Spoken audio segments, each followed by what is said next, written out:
This week on Cinema Beach, en pure d'action.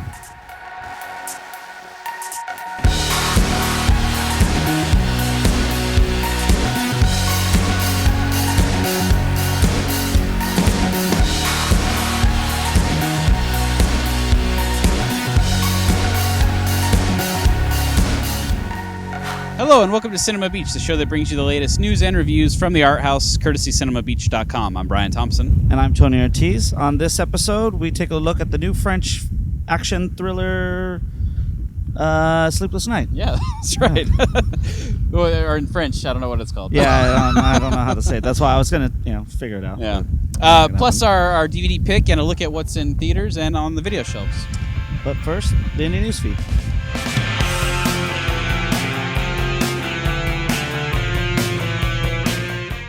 So, Tony, we're not at the art house today. We're here in Huntington Beach, Surf City, California. Yeah, thanks for telling me. You know what I mean? I didn't know it was flip-flops and Collins looking beachy. I got the sunglasses on. So. Yeah, I came totally unprepared. Well, that's all right. Dick. It's at least it's a nice day. So yeah.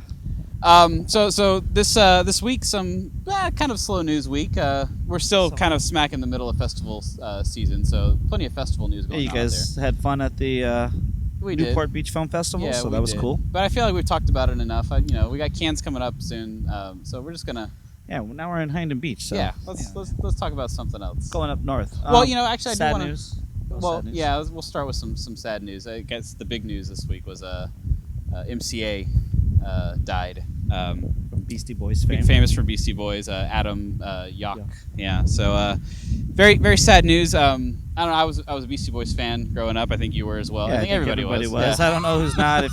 If they're not, then they probably don't like our show. But this is actually kind of it hit the film world hard too, because Adam was actually known for directing a lot of the Beastie Boys videos. Yeah, he did a lot.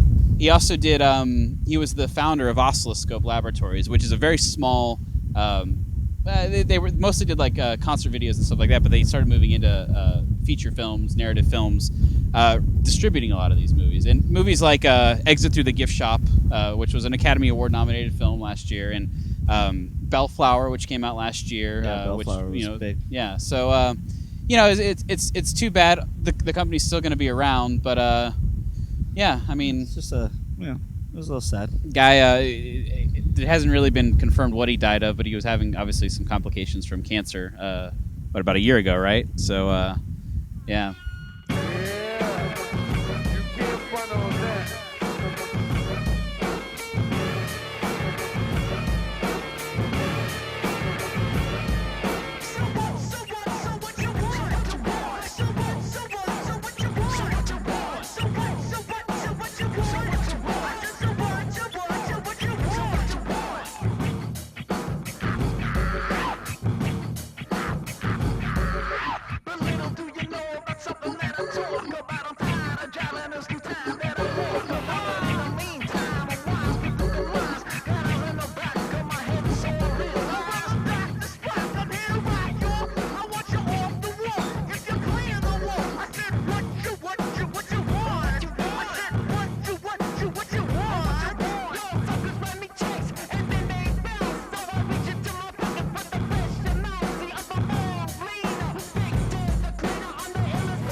Too bad. Well, I don't even know how to segue out of that. There is no really segue. Yeah. I guess on a lighter note, I guess we could say, we're here at the beach, and it's May. Thankfully, we're getting into summer, and big movies. We got the big summer movies coming out. But one of the things I love about summertime, and especially here in Southern California, is the outdoor. Oh. The scenery. Yeah.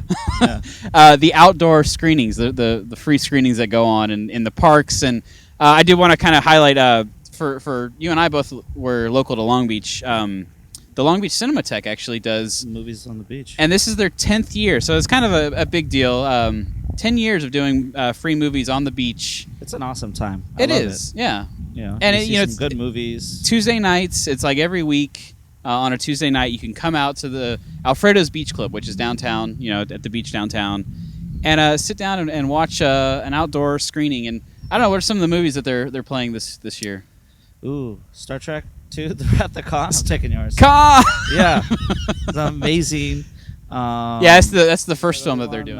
Willy Wonka. Willy Wonka. They're Wonka's going to be playing. I think they've done that before. It's been a big hit. And Grease. I think they're doing E.T. It's the word. Grease is the word. You know what I mean? They got E.T. scheduled, and then I think every year they do Jaws, which Jaws on the beach. It's kind of a must. So, so look forward to that one. And actually, you can probably check out on our website. We'll have the full schedule. Actually, Long Beach Cinematheque does it, and they just started a Kickstarter campaign to help fund the thing. So go to our website to find out more about how you can possibly donate. Pitch in. Yeah, that would be nice. And last but not least, someone's starting to direct, I guess.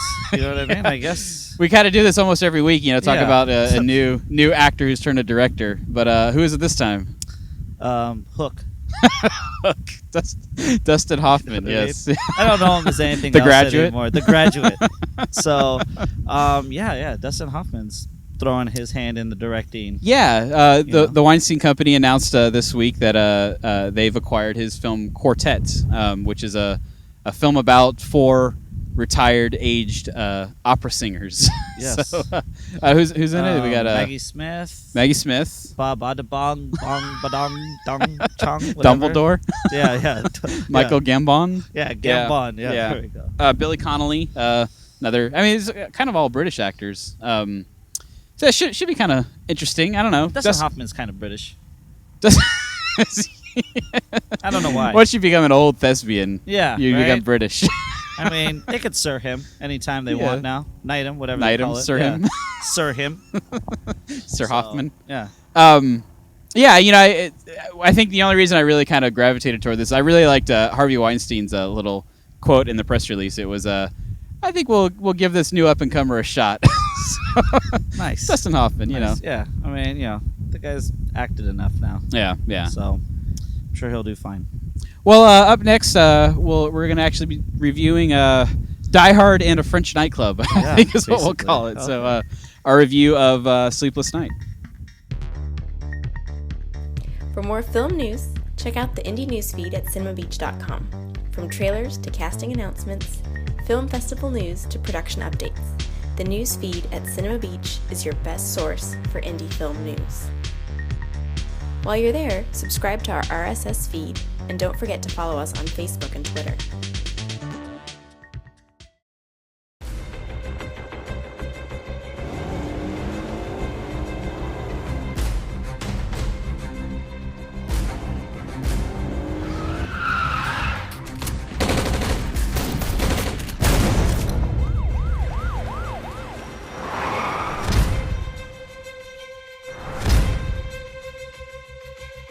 When the deal went down, they didn't know whose side he was on.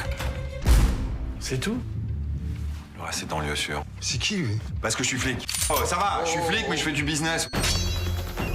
J'aimerais récupérer le sac. C'est quoi ce bordellouet, Thomas? When they took his son, he became a desperate father.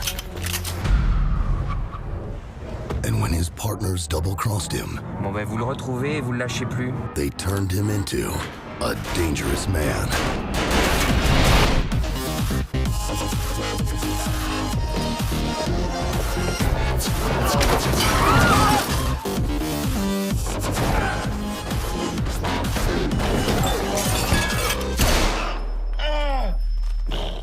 Action films have been a big American export over the past decades of film, but it's been kind of nice to see some foreign movies be imported into America that are embracing the action and actually almost redefining it. Some successes recently, like The Raid and Attack the Block, have really kind of made people stand up and take notice of some foreign action movies. This movie, Sleepless Night, I don't think is an exception. I mean, this is a French film, an action movie, but is it action redefined? No, I don't know if it's action redefined. I mean, it's definitely... Or is action refined, maybe? Yeah, taken aback. Action taken aback. I like that better. because it's definitely not the over exaggerated special effects driven action films that come today in American cinema. Yeah. So in that part, I don't even consider it so much an action film though. But maybe that's just because I'm used to what we call action films now. This was more like an action-driven thriller.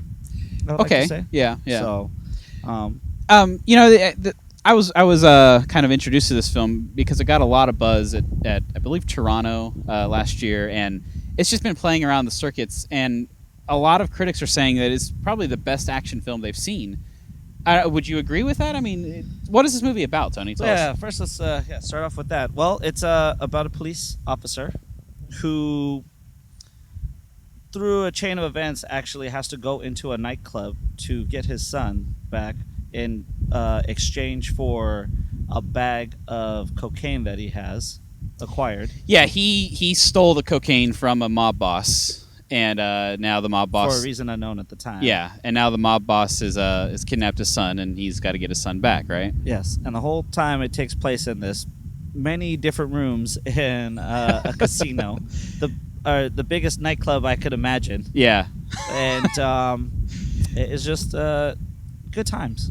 Yeah, it's a film. It's constrained because it all takes place in Le Tarmac, is what the name of the nightclub is. It's a nightclub, restaurant, casino, pool hall. Yeah, it's a massive complex that's run by this gangster Marciano.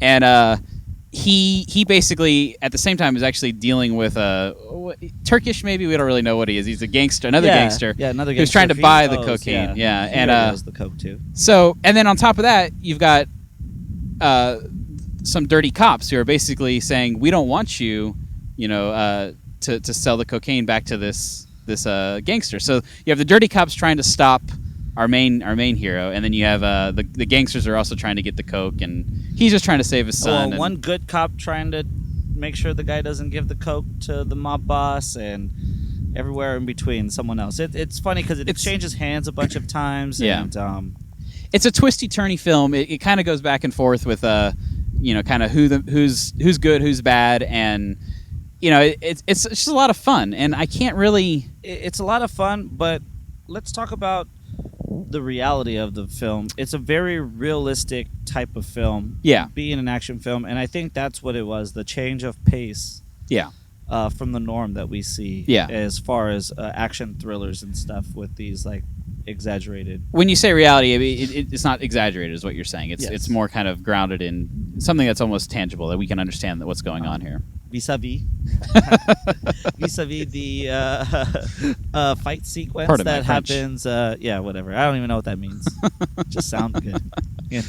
Yeah, the kitchen fight sequence. The kitchen. Yeah, that was it's awesome. something that I think anybody who sees the film will understand. This kind of highlighted kitchen fight sequence between a good cop and a bad cop, and it's I mentioned this in my review, and you can read my review on CinemaBeach.com. It's a film that I think, shameless plug. Yes, that it basically it's grounded in reality because the fight sequences aren't exaggerated. These are kind of normal guys who are just kicking the shit out of each other, right? Yes, and then on top of that, you've got like normal people as background extras who are actually interested in the fight just like a normal person would be. They're not running away in fear so that way a big choreographed fight sequence can happen. These are guys who are kind of getting in the way or kind of, turning the corner to find out. So there's some humor involved in it, but there's also, again, like an element of realism. So yeah, very much so.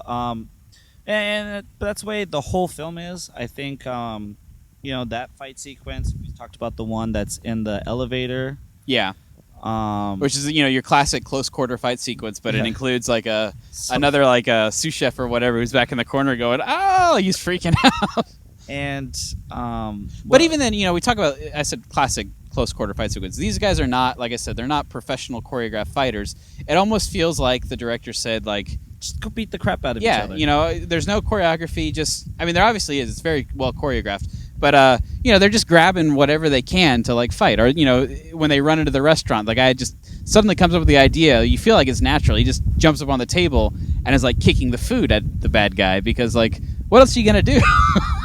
Yeah, so, I think that's what it is. I think that we're so used to the world of excess in our action films that this is just a nice, directed movie, well shot. This is, as we talked before, Tom Stern, who just came off of Hunger Games. The difference between this and the Hunger Games is like day and night. Yeah, obviously, actually. It's the same style. It's the same style of cinematography. Tom Stern is, sadly, he's kind of moved into this chaos cinema, this kind of handheld, shaky cam stuff. It didn't work in Hunger Games. It works here because of the claustrophobic nature of the nightclub. Correct. It's just, it's... And so, I mean, it was well directed, well acted, had a good story, but once again, it was just a good thriller with no frills, but just story. And I can't say enough about it. I know everyone's really loved it, so I would definitely suggest it. You liked it in your review, so ultimately, this is not we're not arguing about how good it is. It's more of just a glowing recommendation of a film that you probably haven't heard of, that doesn't have distribution yet. So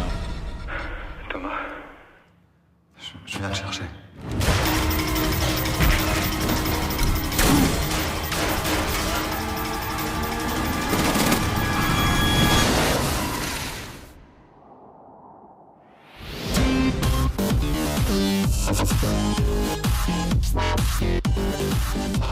And up next, we got our DVD pick, which we've highly debated what should be. Exactly. There's too many action But movies. yeah, that we too can... many. So when we come back, our DVD pick.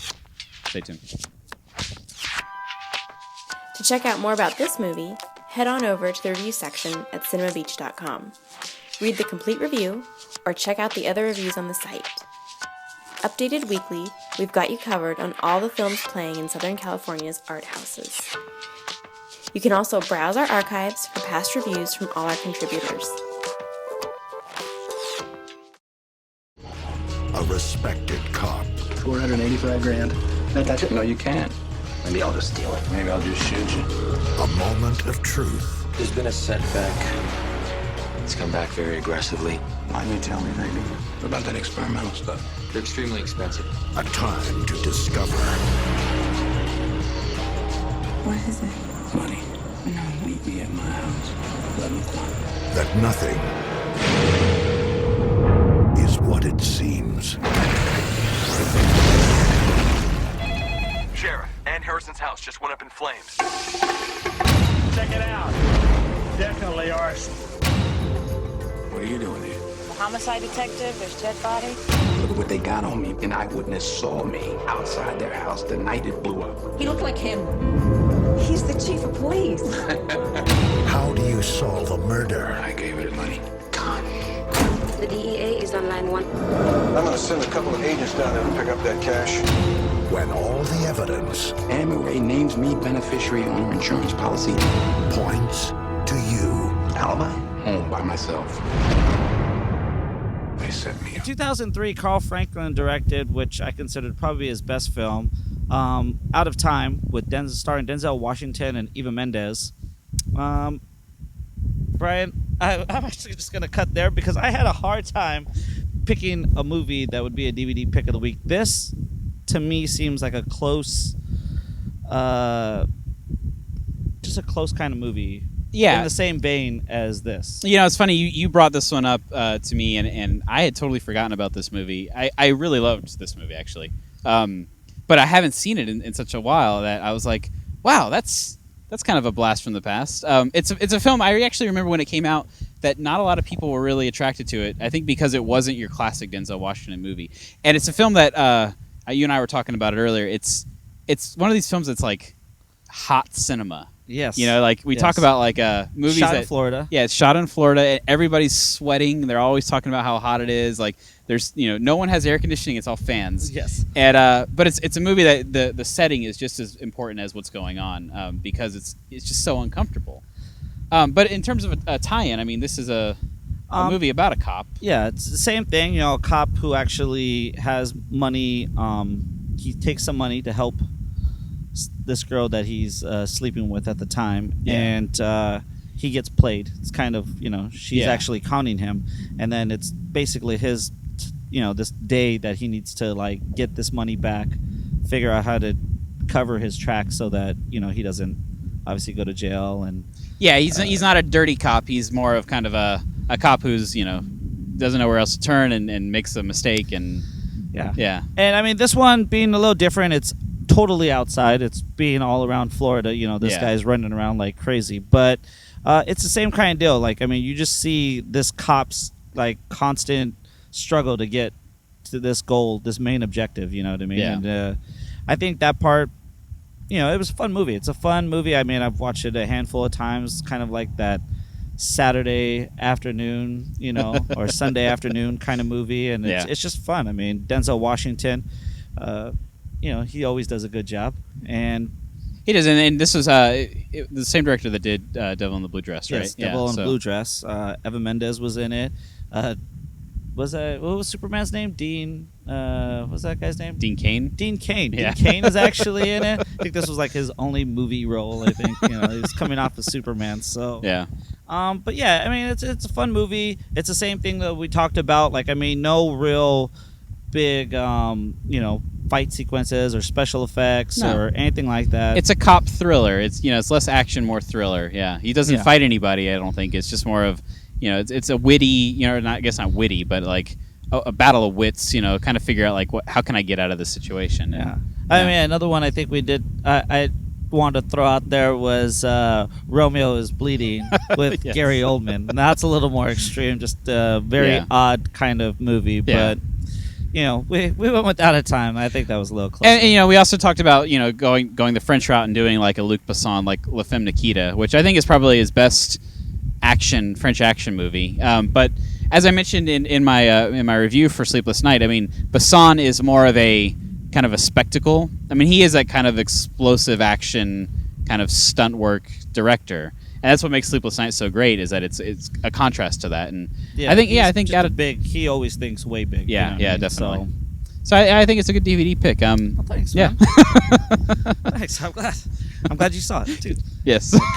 Colin doesn't watch movies, obviously. Colin hasn't seen it, so maybe you could bump this one up on the QE. You know what I mean? This is the QE. Yeah, the QE. I like that. Say the QE. Yeah, it's QE. Yeah. Out on DVD this week, Tim and Eric's $1 billion movie. From the absurd files comes this outrageous and offensive comedy based on Tim and Eric's awesome show, Great Job, and it's sure to be a cult classic. Playback, starring Christian Slater as a cop who is investigating the murders of local teenagers who may have unleashed an evil spirit through their VHS systems. Think The Ring, but much worse. And finally, one that Tony is sure to stick in his QE. Lahane, Matthew Katsovitsy's 1995 landmark film, is finally getting the Criterion Blu-ray treatment. This is a must-see movie about French youth and hostility over racial tensions in Paris. Forget Netflix. Go buy this one right away. Well, I guess that wraps it up for us this week. I'd like to thank Colin, everyone else at Cinema Beach. If you check us out, like us, send us some feedback, tell us you hate us, I don't know, something. Just tell us. If you're watching this on iTunes, rate us on iTunes, because we don't have much ratings, but I'd like to know like what people are thinking of the show. So post some comments on the site, post some comments in iTunes, but follow us on Twitter and Facebook, and I'm Tony Ortiz. And I'm Brian Thompson. Thanks.